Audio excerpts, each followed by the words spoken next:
Eh bien bonjour tout le monde, c'est Ludo de la boutique LudiWorld. Je suis très heureux de vous retrouver aujourd'hui, ça faisait un petit bout de temps. Tadam, pour un nouveau rachat de collection de Netrunner CCG de 96. Alors c'est pas vraiment une collection, j'ai fait une sélection de cartes que je voulais avoir en stock. Donc il n'y a pas beaucoup de cartes différentes. Parfois il y a beaucoup de fois la même carte. J'ai vraiment ciblé pile poil ce qu'il me fallait. Pourquoi je continue à racheter des collections, des cartes à l'unité, des lots de cartes, etc. Donc je vous invite, si vous avez n'importe quoi en Netrunner CCG, des lots de cartes en tout genre, même des communes, des peu communes. Bon, naturellement, c'est les rares qui valent le plus, mais voilà. Les communes, peu communes, il y a des très très bonnes cartes dont j'ai besoin en plein d'exemplaires.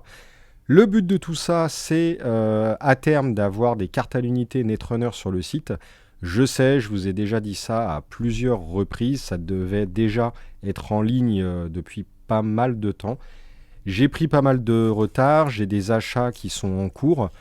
Et là, pour l'instant, je regroupe tous les lots. Et dès que j'aurai un lot, énormément de cartes, un nombre conséquent en stock, je passerai du temps une bonne fois pour toutes à tout trier, parce que j'ai pas envie de trier tous les 4 matins non plus.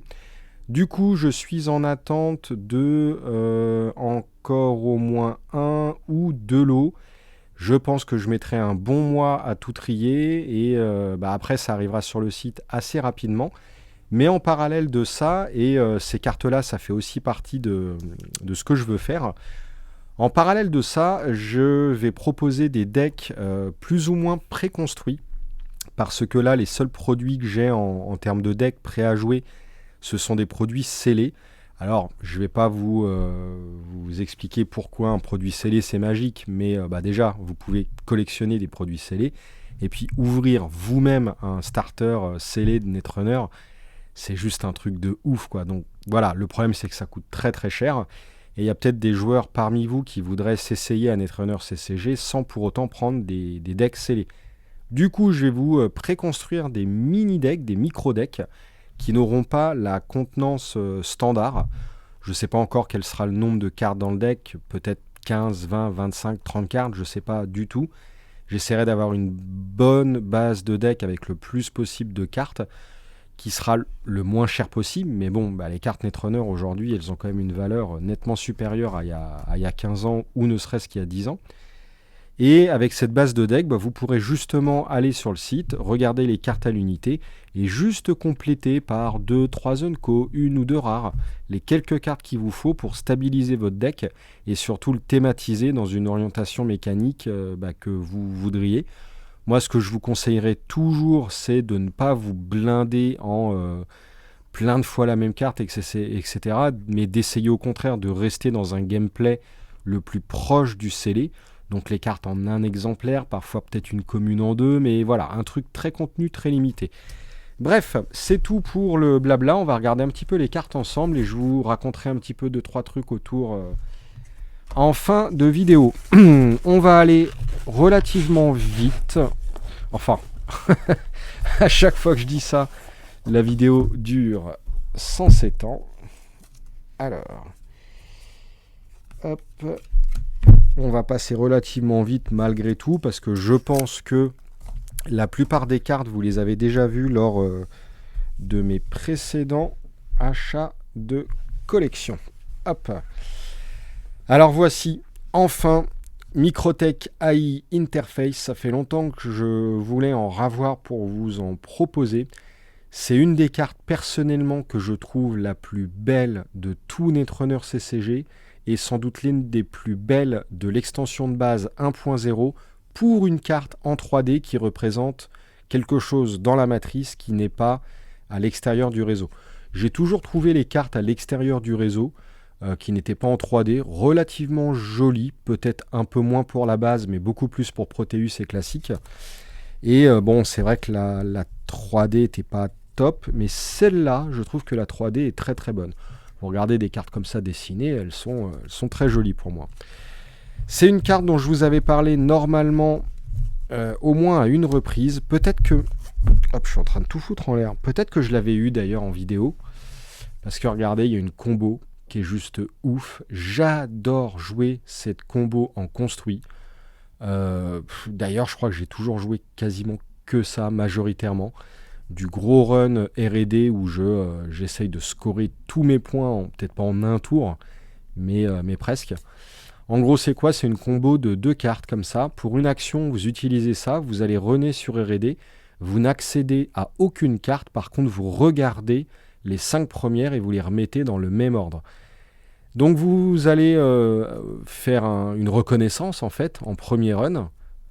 Et lors d'un run d'après, vous y retournez. Et cette carte-là vous donne la possibilité de couper autant de cartes que vous voulez du dessus du R&D et vous les remettez en dessous du R&D. Et comme forcément vous avez eu accès à 5 cartes juste avant, s'il n'y a pas d'agenda déjà, vous n'y retournez pas. Et s'il y en a au moins un, vous coupez le nombre de cartes du dessus et boum, vous accédez à l'agenda ou les agendas. Si vous couplez ça au virus qui permet de maximiser le nombre de cartes que vous accédez au fur et à mesure des runs successful, vous avez en 3 cartes un truc démentiel, quoi. Donc voilà, ça, le Microtech AI Interface, c'est à mon sens l'une des meilleures cartes de tout le jeu et l'une des meilleures cartes du set de base. C'est pas non plus un gros spoiler de ouf qui coûtera le plus cher possible, bien que aujourd'hui quand même les cartes ont pris de la valeur, pour la simple et bonne raison que c'est un programme qui n'a pas d'effet cumulatif. Vous l'avez une fois en jeu et ça suffit. Et comme il y a un potentiel de pioche et ou tuteur vraiment massif en runner, et même plus en runner d'ailleurs qu'en corp, du coup le programme vous le mettez en un seul exemplaire dans le deck et ça suffit. Donc c'est une très très grosse carte, mais un seul exemplaire dans le deck suffit. Comme la majeure partie des programmes qui ont un effet unique, voilà, un seul ça suffit. J'ai racheté quoi? Alors, dans ce lot-là, il y aura très peu de rares finalement. Beaucoup de très bonnes communes, peu communes.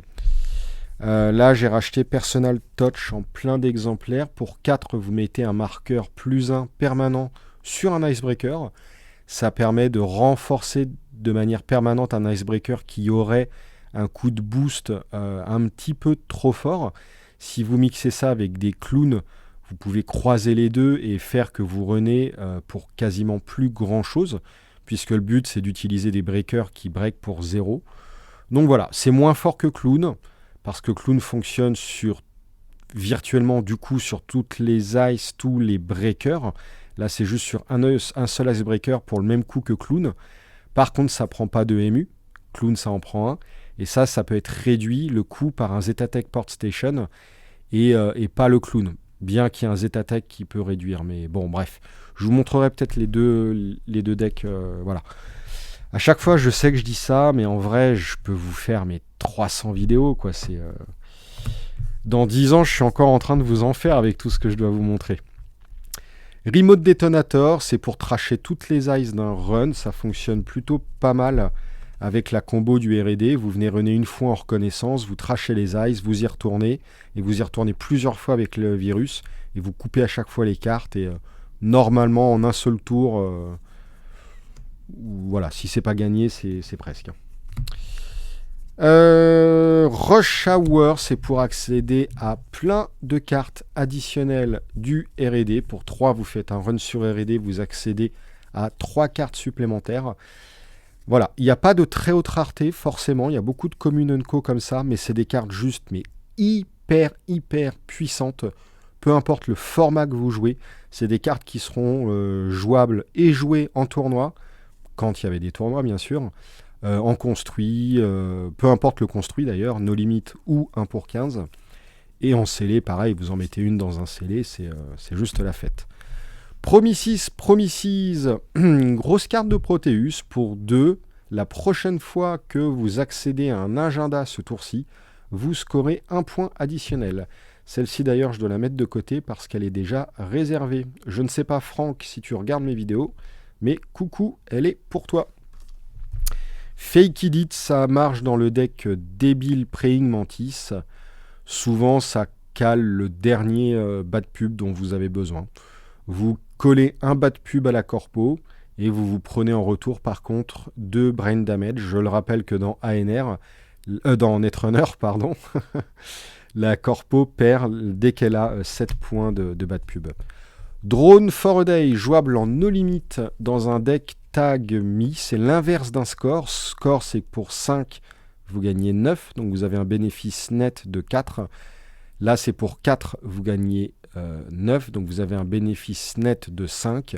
Par contre, vous prenez un tag. C'est jouable en no limit dans le deck tag me, donc qui s'auto-tag et qui se fiche des conséquences des tags, parce que c'est du coup plus fort qu'un score. C'est jouable en 1 pour 15. Donc 1 pour 15, je le rappelle, c'est un exemplaire d'une carte donnée par tranche de 15 cartes dans un deck. C'est-à-dire que pour un deck de 45 cartes, 3 copies, 60 cartes, 4 copies, 75 cartes, 5 copies, et ainsi de suite. Très souvent, c'est 45 cartes, dont 3 copies, mais j'ai déjà fait des decks en 1 pour 15 qui montaient à 300 cartes et je montais à 20 fois la même copie d'une carte. Comme vous avez beaucoup de tuteurs, de pioches et tout, vous pouvez faire des trucs de la folie comme ça en 1 pour 15. Et jouable en 1 pour 15 parce que du coup, ça permet de jouer 3 scores d'un côté et 3 drones for a day de l'autre, ce qui fait que vous avez 6 cartes de thunes brutes dans le deck. Entre autres, hein, vous n'avez pas que ça, voilà. Demolition Run, c'est une très bonne carte de Proteus qui permet de tracher là aussi toutes les ices d'un serveur. Voilà. Stakeout, pareil, c'est beaucoup plus joué en 1 pour 15. Pour 0, vous gagnez 2, vous piochez une carte. Cruising for Netwatch, c'est l'inverse. Pour 0, vous gagnez 1, vous piochez 2. Tout ça, c'est énormément joué dans les decks 1 pour 15. Hollands, vous accédez à 3 cartes additionnelles de la main. Ça permet d'empêcher la corpo de créer des forts subsidiaires, des remote serveurs. Donc c'est extrêmement fort. La corpo peut prendre une action et 4 pour tracher ça. Il y avait un deck débile qui tournait que je vous montrerai sans doute un jour. Le problème, c'est que je m'aperçois que j'ai perdu des decklists. Enfin, je dois avoir ça peut-être sur un disque dur. Mais j'aurai un gros taf de recherche à faire pour vous retrouver un petit peu les archétypes. Voilà, mais ça viendra. Liberated Saving Account. Très, très, très bonne carte. Ressources cachées, vous l'utilisez quasiment quand vous voulez. Pour 7, vous la trachez, vous gagnez 11. Donc vous avez un gain de 4 net. C'est là encore une carte à utiliser en 1 pour 15 parce que ça vous permet d'augmenter votre ration de cartes de thunes brutes. Et comme c'est utilisable en plein run, vous pouvez jouer Lucidrine, la Stimac d'ANR dans Netrunner, qui vous donne de l'argent que utilisable dans un run. Et vous utilisez les 9 gagnés dans le run pour payer ça. Et donc vous transformez 7 de thunes éphémères d'un run en 11 de thunes permanents après le run. Je ne sais pas si je suis clair, mais voilà, c'est très très fort ça. C'est vraiment très bien. Que ce soit en scellé, en 1 pour 15, en no limit, rien à redire. Chiba Bank Account, c'est une mini Liberated Saving Account. C'est pour 0, vous payez 1, vous gagnez 3. C'est une variation des bons plans de fil de fer qui, pour 0, vous fait gagner 3. Là, en fait, c'est pour 1, vous gagnez 4, mais comme elle est en ressources hidden et en plein run, c'est un peu plus fort. Donc voilà, très bonne carte de scellé, un peu moins en construit celle-ci par contre.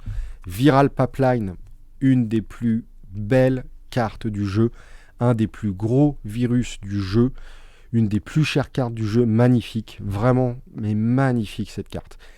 Je pense que je vous l'avais déjà fait voir en vidéo, je ne sais plus. Elle fait quoi? Vous l'installez pour 3, ça prend 1, 2, ému, c'est un virus. Après chaque run réussi sur archive, HQ ou R&D, on met un soccer counter sur ce serveur. Donc il y aura un token sur R&D, un token sur la main, un token sur l'archive. Vous, en tant qu'effet, quasiment comme quand vous le désirez, vous utilisez un token de chaque serveur, vous les virez et vous donnez un gros compteur pipe à la corpo. Et la corpo, au début de son tour, perd une action pour chaque compteur pipe qu'elle possède. Naturellement, le compteur pipe, comme les compteurs socket, sont des marqueurs virus. La corpo peut purger les virus, mais dès que vous commencez à la véroler par des marqueurs pipe, par les gros tokens finaux, ça devient très très dur parce qu'elle perd des actions. C'était évidemment, il y avait une combo avec ça où vous utilisiez une carte qui vous faisait faire un run sur tous les serveurs. Donc en une action, vous mettiez un serveur sur chaque, un compteur sur chaque. Si vous arriviez à le faire plusieurs fois, vous arriviez à mettre les 3 compteurs pipe. Il y avait une ressource qui permettait de protéger les compteurs virus même si la corpo purgeait. Et en fait, la corpo était lockée, elle n'avait plus d'action. Du coup, elle ne pouvait plus purger. Et elle passait son temps à piocher la première carte de son tour. Et en fait, c'est perdu, quoi. Elle ne peut plus rien faire. C'est très, très, très dur à mettre en place. En revanche, si vous y arrivez, c'est pas formidable. Bon, en vrai, c'est abusé, hein. Mais bon, c'est quand même très, très dur. Highlighter, c'est le médium du jeu. C'est du multi-accès R&D sous forme du virus qui fonctionnait avec la combo que je vous ai parlé tout à l'heure.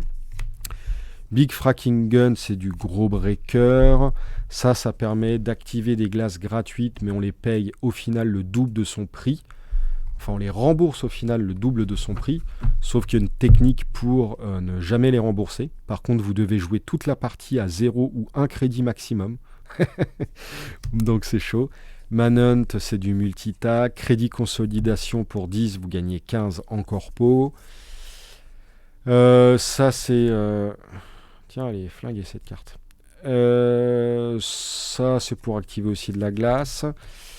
Là, c'est toutes les ice, quasiment toutes. Il y a un cycle d'ice qui coûte 0 à activer. Et quand vous les activez, vous gagnez 3 crédits. Donc, il y en a énormément qui existent. Je les ai toutes, normalement. Donc, il y a ça, il y a Washed Up.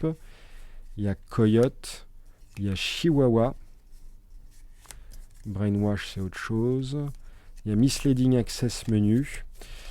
Donc, merde. Donc c'est des glaces qui s'activent pour 0, elles ont quasiment pas de force, très peu de subroutines. Les subroutines, on n'est même pas obligé de les neutraliser parce que dans leur effet, on peut payer 1 pour les prévenir. Donc en gros, ça va taxer quoi la corpo de 1 crédit quand elle passe dessus. Mais c'est pas bien grave parce que le but c'est pas vraiment ça. Le but c'est déjà quand c'est face cachée, vous bluffez. Donc le runner ne sait pas du tout ce à quoi s'attendre. Quand il vient dessus, vous l'activez, vous gagnez 3. Donc finalement c'est un moteur de thunes. Et les ice révélés, au-delà de faire perdre 1 crédit au runner, c'est des matrices à effet. Ce que j'appelle matrice à effet, c'est quand on utilise des cartes, il y a des régions qui existent, où il y a des assets, il y a d'autres trucs qui vont complémenter. Vous allez rajouter des subroutines à ces ice-là, ou rajouter des effets de rencontre ou des effets de passage d'ice. Et comme elles vous ont coûté que dalle et qu'en plus vous pouvez les cumuler, ça vous finance, le but du jeu c'était de vous créer des serveurs mais démentiels avec ces ice-là. Et à chaque fois que le runner passe, il y a des effets de ouf qui, une fois cumulés, deviennent hyper pénibles. Et vous avez des serveurs comme ça qui deviennent quasiment infranchissables, rien qu'avec des ice qui vous ont rapporté de l'argent en fait. Et je crois que le deck se joue avec 18 ice comme ça. Il y en a 1, 2, 3, 4. Donc vous les jouiez en 4 ou 5 exemplaires chacune. Et voilà, vous aviez que ça dans le deck et c'est la fête. Voilà par exemple un effet qui utilise les matrices de cartes, les matrices d'ice. Pour une action, vous trachez une glace activée et vous gagnez 4. Donc imaginez, vous installez, le runner bluff, il vient dessus en pensant que c'est un gros truc, il s'aperçoit que c'est une merdouille, vous gagnez 3, derrière ça l'embête un petit peu, derrière vous trachez l'ice, vous gagnez 4. En 2 actions, 1, 2, vous avez gagné 7 crédits. C'est énormissime. Ça, c'est des bonnes ice, la petite marionnette qui fait Trash Program and the Run en Sentry pour 3 crédits. C'est plutôt fort. Elle a un petit défaut, si le runner la passe, on doit en tant que corpo payer 1 pour la maintenir en jeu, sinon vous la reprenez en main. C'est un petit défaut certes, mais des fois si vous prenez un run massif sur la main, que vous n'avez plus beaucoup de cartes en main, que le runner a du multi-accès, vous ne payez pas, vous récupérez la carte en main, ça vous fait une carte en plus pour diluer vos agendas en main, ça peut être sympa. Brainwash pour moi c'est une des meilleures ice du jeu. C'est une petite sentry à 3, donc activable très tôt dans la partie, là où normalement le runner ne craint pas grand chose, parce qu'il sait qu'à 1, 2, 3, 4 crédits, c'est souvent des walls ou des code gates et qu'il va rien manger de bien méchant. Là justement ça vient chanter ceci. pour 3 crédits, il peut se prendre un brain damage. Alors certes, ça ne l'arrête pas, donc il vaut mieux plutôt mettre ça sur la main ou le R&D, et croyez-moi que tant qu'il n'a pas son sentinelle, il va plus revenir René de sitôt. J'adore cette glace-là, moi. Stéréogramme en petit body, ça trigger depuis les archives quand le runner accède aux archives, et donc à cette carte-là, il se prendra un net damage. Sirène, c'est encore une fois une carte complètement abusax. Le runner déclare un run, vous payez un crédit, vous reroutez le run sur le serveur où est installé Sirène. Et vous pouviez justement utiliser toutes les ice à 0 qui vous financent de la thune. Vous montiez énormément de glace devant la Sirène. Le runner déclare un run. Sirène est déjà activée. Vous reroutez le runner sur le serveur des ice. Et bam, bam, vous allez gagner de la thune. Un truc vraiment très, très, très, très chiant. Market Account, un agenda 4-2 qui tag automatiquement le runner lorsqu'il vole. Value Pack, c'est du multi-install. On va gagner 5 actions utilisables simplement pour installer jusqu'à, du coup, 5 programmes. On gagne un crédit pour installer ces 5 programmes. Ça, c'est joué dans le deck Hyper Clown. Du tuteur de programme, ça dans les scellés, c'est génial. Des grosses cartes. Bon, voilà, on va pas tout regarder. De toute façon, je pense que tout ça, vous les aviez vus. Score, les cartes vraiment basiques pour des scellés. Priority Wreck qui fonctionne en combo avec Synchronized Attack en HQ. L'un des plus gros, si ce n'est le plus gros deck construit runner. Je vous le ferai voir, hein, c'est promis. Lucidrine, voici la fameuse qui combotte avec LSA. Pour 0, on gagne 9 juste pour un run. À la fin du run, on se prend un brain et on perd tous les crédits. Sauf que pendant le run, si vraiment on n'a pas d'ice pour utiliser ces crédits, vous l'utilisiez sur LSA, pour 7, vous gagnez 11. Donc en fait, pour une action et 0 crédit, vous gagnez 11 crédits. Et vous prenez un brain. Bon. Mais c'est plutôt une bonne combale. Inside Job, vous bypassez la première ice que vous rencontrez. Forge d'Activation Ardor, vous choisissez une glace, t'actives ou t'effaces. Du multi-accès sur la main. Ouais, après tout ça, c'est les cartes basiques, mais terriblement jouable dans tous les formats. Cord Command, Jettison Ice, pareil. Alors ça, la meilleure unco du jeu côté runner, bodyweight, synthetic blood, j'en ai 4. C'est qu'une unco, mais il y en a à peu près qu'une par display. En fait, c'est super rare. Enfin, non, peut-être pas qu'une par display, j'abuse. Ça fait quand même longtemps que j'ai pas ouvert de display complet. Mais c'est quand même assez rare et c'est surtout qu'il nous en faut... voilà. C'est entre 10 et 20 par deck, quoi. Donc, pour 2, vous piochez 5 crédits. Voilà, je pense que ça se passe de commentaires. Du tuteur, Shell Trader, c'est une très grosse carte runner. Technician Lover, ultra joué, construit, scellé, tout ce que vous voulez. Pour une action, vous regardez la première carte du R&D. Des cartes de thunes pour les sceller, des cartes de thunes pour les sceller. Praying Mantis, ah là là. Ouais, j'en ai 3, cool. Ça, il en faut entre 14 et 18 dans le deck. Je vous le montrerai, ce deck-là, c'est promis. Netto, c'est du multi-pioche. Deuxième meilleur unco du jeu côté runner, Loan from Chiba. Je vous dis rien, je vous oriente sur une vidéo de match que j'ai fait récemment. Je vous en parle pas. Junkyard BB-Ace, vous récupérez la première carte de la poubelle dans votre main. Hop. Voilà la carte pour protéger la prévention de la purge des virus. Broker, de la thune récurrente en runner, jouable dans tous les formats, peut-être un peu plus en scellé ou en 1 pour 15. Là, du petit matos sympa à jouer en scellé, voire même en construit. De l'augmentation de taille de main, jouable dans tous les formats. Une petite puce que j'adore, qui n'est pas trop jouée en construit, mais en scellé, c'est une très bonne carte. Ça, dans le deck Hyper Clown, vous avez 2 crédits récursifs dessus pour installer des programmes. Donc voilà, il y a quand même de la bonne cartoonette. Oula, il faut que je fasse très attention, j'allais abîmer Microtech. Il y a une deuxième petite pile de cartes. On va faire quand même assez vite, parce que j'avais dit que je restais pas longtemps. Des programmes, ça peut servir. Joan of Arc, un des programmes mythiques du jeu, qui protège un autre programme. Code Cracker, le meilleur verrou du jeu. Les clowns pour le deck Hyper Clown. Alors ça, c'est bien, il en faut plein. Et ben voilà. Bartmoss qui fonctionne en combo avec Joan of Arc. Je suis très content de récupérer des grosses cartes comme ça qui servent pour le construit. Excellentissime. Des cartes qui font énormément mal au runner en corpo, du fastad, encore du fastad, des dégâts, voilà, des cartes vraiment basiques, jouables dans tous les formats, surtout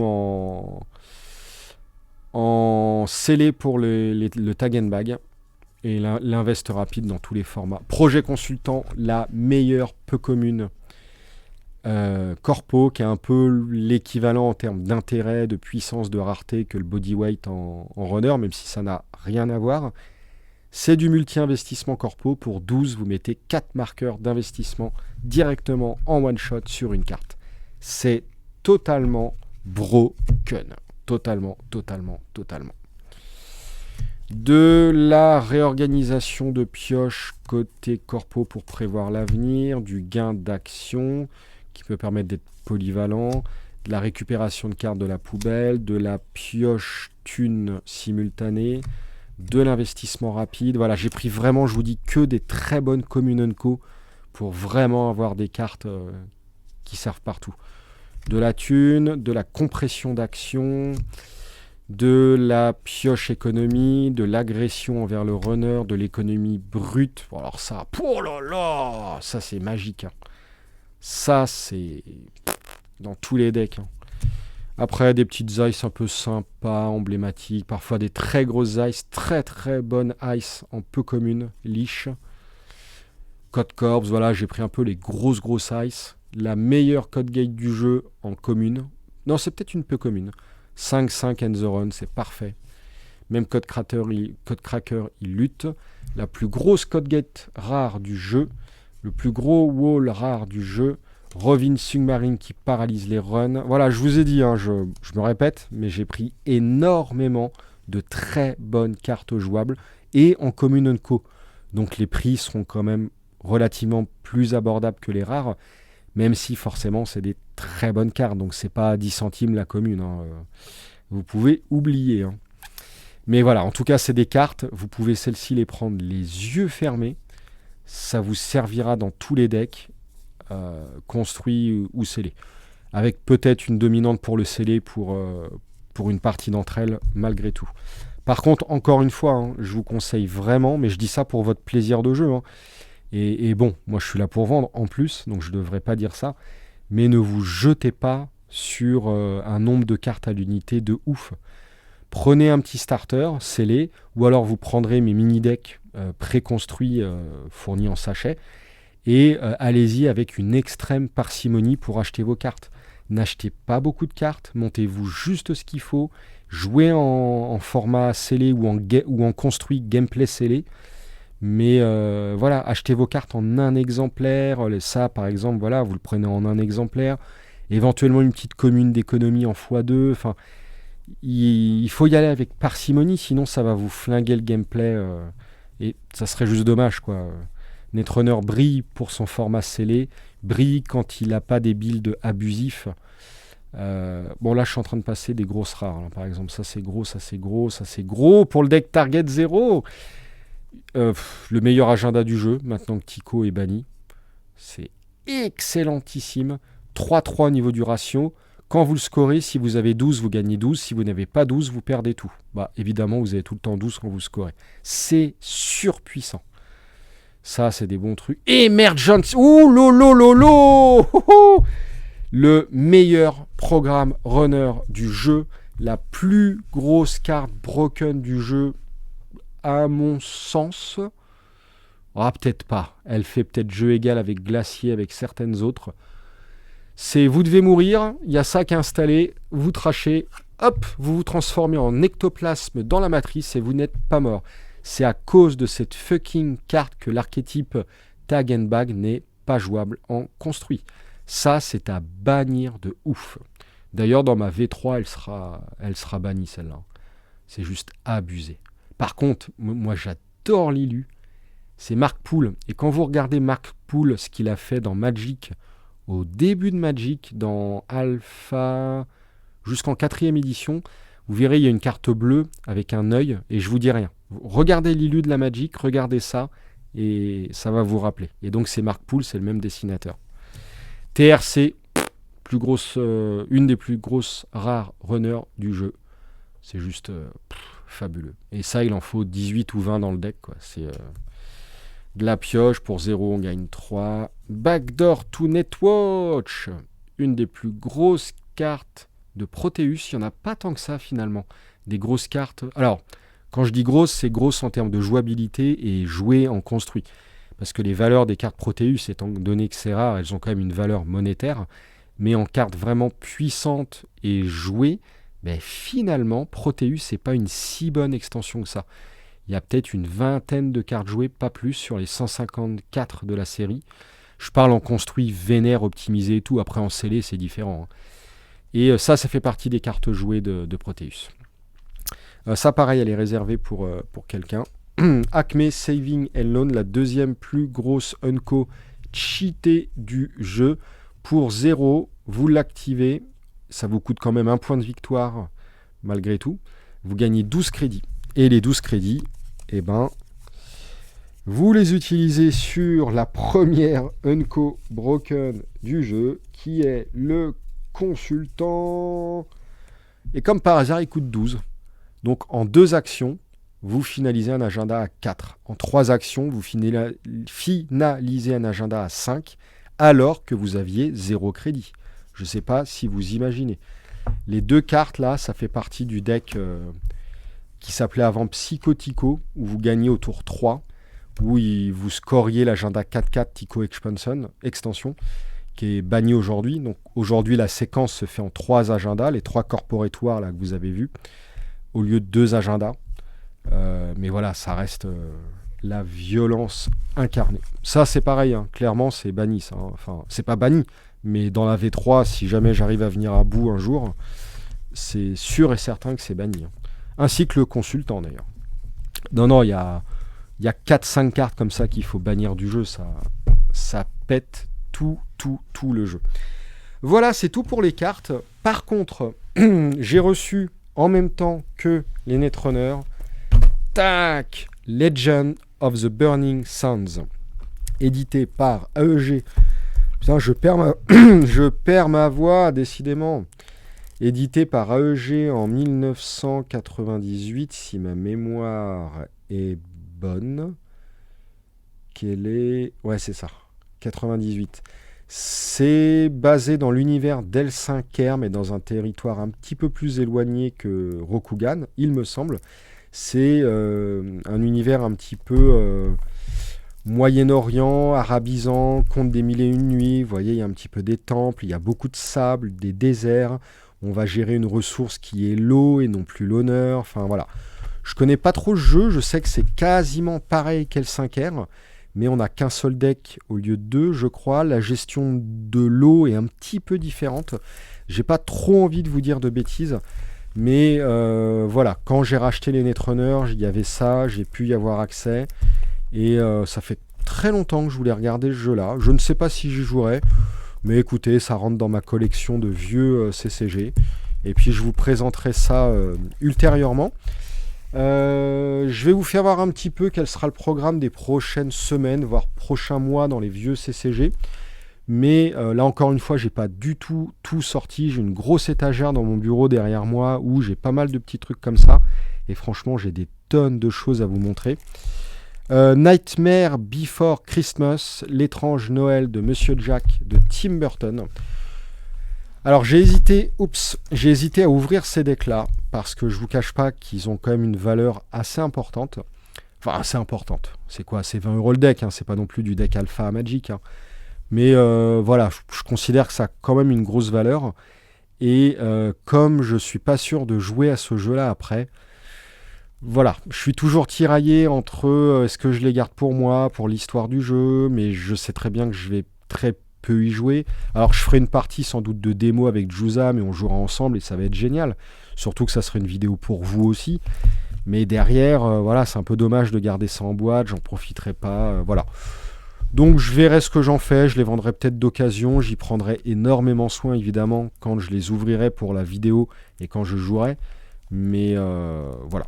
Donc il y aura l'étrange Noël de Monsieur Jack. Il y aura encore de l'ouverture de booster Power Ranger, je pense. J'ai déjà suffisamment de cartes d'ouvertes, j'ai déjà de quoi jouer. Je vais peut-être déjà refaire des parties avant et sans doute faire des parties en vidéo pour vous faire voir ou revoir, je crois que j'en avais fait. Pas sûr d'ailleurs, je sais plus. Mais peut-être vous ouvrir des boosters, on verra ça. Je vous montre un peu tout ça justement tout de suite pour que vous me disiez ce que vous aimeriez bien voir. Senseiya, un jeu qui est très mauvais. Mais bon, bah écoutez, on ouvrira les decks proprement, bien que les emballages soient déjà pas mal abîmés. Et ça, par contre, je les vendrai d'occasion, c'est certain. Je vous expliquerai pourquoi je pense que le jeu est mauvais à mon sens. Et puis sans doute qu'on jouera avec Juzam, on verra. Juzam, c'est mon sparring partner de vieux CCG. Naruto, je vous ouvrirai ça, puis peut-être que je vous le ferai gagner, je sais pas. On me l'a offert en fait, donc je vais pas le revendre. J'ai qu'un deck, donc forcément on ne jouera pas. Voilà. J'ai pas spécialement envie d'ouvrir, mais bon, on regardera ensemble, quoi, la curiosité. Tortue Ninja, alors ça, par contre, carrément, j'ai envie d'ouvrir et j'ai envie d'y jouer. Ça a l'air trop cool. Ça, ils sont déjà en vente sur le site, j'en avais plusieurs. J'aime bien les Tortues Ninja. Côté nostalgie, évidemment. Et bon, ça, c'est j'allais dire nouvelles Tortues Ninja. Ouais, c'est les nouvelles de 2003, 2006, je sais plus quand. Donc, c'est déjà plus les nouvelles. Hein. Ça date de quand 2004. Ouais, c'est ça. Mais le jeu a l'air d'être cool. J'aurai de l'Epic TCG avant son passage en pseudo. Bon, c'est même du LCG total en fait. Hein. La version CCG pour moi bien meilleure que le LCG. Décidément, je suis désolé avec mon chat dans la gorge. C'est l'un des meilleurs CCG jamais sortis pour moi. Ah oui, tiens, d'ailleurs, il faut que je le mette dans mon classement à venir. Bref. Epic CCG, voilà. Ça, je pense que je ferai un scellé, carrément. On jouera avec Juzam, et vous allez voir, c'est hyper simple. 2 boosters, on ouvre, on mélange, on a un deck scellé. J'adorais Epic. C'était vraiment terrible. On a du booster Umbra pour Rage. J'en ouvrirai un petit peu. J'ai vraiment envie de rouvrir du booster. Mais j'espère surtout arriver à y jouer un jour. Je vous cache pas que la règle, je préfère être franc avec vous. Je vous avais dit dans une précédente vidéo qu'on fera une partie, etc. Juste, je ne comprends pas la règle du jeu. C'est hallucinant. La règle, j'ai jamais vu une règle aussi mal écrite. J'ai jamais vu un jeu aussi bordélique en règles. Même des jeux comme Middle-earth, même des jeux comme... qu'est-ce qu'il y a comme autre jeu super complexe? J'en sais rien. Corunea, par exemple. Même des jeux super durs, mal foutus. Je crois que Rage... Non, Corunea, quand même, il a peut-être la palme. Mais en fait, il n'y a pas de timing, il y a plein de trucs ambigus. Enfin, je n'y arrive pas. Donc, je suis dégoûté parce que j'ai envie d'y jouer, j'ai envie de vous expliquer le jeu. J'ai envie d'ouvrir de boosters, mais j'ai surtout envie d'y jouer avant de faire tout ça, en fait. Bref, ça c'est quoi? Hyperborean Gates. Alors ça c'est un truc de ouf, on ouvrira ça je sais pas quand. Hop, Jedi Knight, un jeu de la fin de l'ère Decipher en 99-2000, plutôt 2000-2001 même d'ailleurs. Un des derniers jeux Star Wars de chez Decipher. On ouvrira, j'ai déjà des cartes, on regardera ça ensemble. Hop. Shadow Fist, hop, j'ai 5 decks à vous ouvrir. Ça, j'ai envie de vous montrer le jeu parce que l'air de rien, il est juste ultra kitsch en termes graphiques et en termes d'univers. Il est vieux, même les cartes sont moches, enfin tout ce que vous voulez. En revanche, le jeu, franchement, il est plutôt cool. Et c'est un petit peu le chaînon manquant entre Magic et Spoils. Il y avait eu Battletech déjà entre les deux, et je pense que ça, c'est ce qui a posé la couche du threshold de The Spoils. Et Battletech avait posé la couche du speed de The Spoils. Mais ça, c'est un petit peu le chaînon manquant qui a amené vers The Spoils, je trouve. C'est un jeu, moi, que je trouve vraiment bien. Il a ses défauts aujourd'hui, hein, oui, ok. Il en a même sans doute plusieurs, vu que j'ai fait que une ou deux parties, voilà. Hein. Mais c'est un jeu que je kiffe, et ça, je l'ouvrirai pour moi. J'ai également des starters full random de l'édition de base. Ça, c'est des starters préconstruits. Donc, je jouerai sans doute avec Juzam avec ces decks-là. Mais je pense qu'on ouvrira du starter de base pour renforcer un petit peu des decks, en espérant que ce soit les mêmes clans. Et j'ai aussi quelques petits boosters pour le fun. Et j'ai également, à la limite, j'en profite pour vous faire voir ça tout de suite. J'ai des extensions. On a Shuriken 6 Gun. On a... Hop, ils sont sur le côté sur l'étagère. J'ai quoi? J'ai Empire of Evil, extension de Shadow Fist. Et la dernière extension que j'avais à dispo, c'est Critical Shift. Donc voilà, c'est un jeu, c'est un fourre-tout totalement délire, et ça, moi, j'adore. Donc ça, voilà, je vous ferai voir du Shadow Fist. J'en profite également pour... Ouais, j'en profite, c'est la fête des vieux CCG aujourd'hui. Pour vous dire qu'un jour, je vous montrerai ça. Ultra kitsch, c'est évident. Mais franchement, vous me croirez ou non, le jeu était plutôt cool. C'est un jeu que je mettrais aux côtés, comme de Power Ranger. C'est un jeu qui est très simple. Évidemment, je ne l'encenserai jamais au même titre que les... c'est un peu péjoratif, mais que les vrais jeux, que les vrais gros jeux, parce que ça reste gentillet, ça reste simplet, ça casse pas trois pattes à un canard. Mais, je sais pas, c'est des jeux, ils sont rapides, ils sont amusants. Et puis, ouais, ok, vas-y, on fait une petite partie, et c'est cool. C'est des jeux comme ça où on a envie d'y jouer. Et je vais terminer cette vidéo. Alors, du Flesh and Blood, évidemment, je rouvrirai ça. Voilà, bref, peut-être que je l'aurai déjà ouvert quand je diffuserai cette vidéo-là. Et je gardais le meilleur pour la fin. Enfin, le meilleur. Ce qui m'attire le plus avec LBS, c'est... Boum! Stargate TCG. J'ai toujours voulu jouer et voir ce jeu. Je ne le connais absolument pas. Ça va être une pure découverte ensemble à l'ouverture. Et ça, je pense que je les prêterai à Juzam. Il lira la règle, parce que je déteste lire les règles aujourd'hui. Enfin, ça dépend. Lorsque le jeu est très simple, rapide, ça va. Mais les jeux à l'ancienne comme ça, je les connais, ça va me saouler. Mais ça, j'ai vraiment hâte d'essayer. Vraiment cool. Et rien à voir, mais j'avais décidé de sortir les vieilleries. Je ne sais pas si vous vous rappelez de ça. Les trading cards Upper Deck Street Fighter. J'ai trouvé que cette vidéo-là, c'était cool pour vous montrer. Je vais pas vous faire voir ça, juste je vous tease l'album. Je vous le montrerai. Je ne sais pas si vous vous souvenez de ça, mais j'avais toute la collecte. Enfin, c'est même pas moi, c'est mon frère. Coucou Cédric si tu me regardes, mais je ne pense pas. Je crois qu'on avait toute la collecte des communes, mais je crois qu'il y avait des cartes, des chase un peu plus rares, et je crois que les chase on les avait pas. Et bref, ça je pense que sous un délire, un jour je vous le ferai voir, peut-être un dimanche matin en live, ou on verra ça. Bref, cette vidéo a beaucoup trop duré, et c'est devenu n'importe quoi. Sur ce, je vous laisse, merci énormément d'avoir regardé. N'hésitez pas à me poser des questions, à commenter, enfin voilà, bref, comme d'habitude. Des bisous à tous, et puis à la prochaine. Salut tout le monde!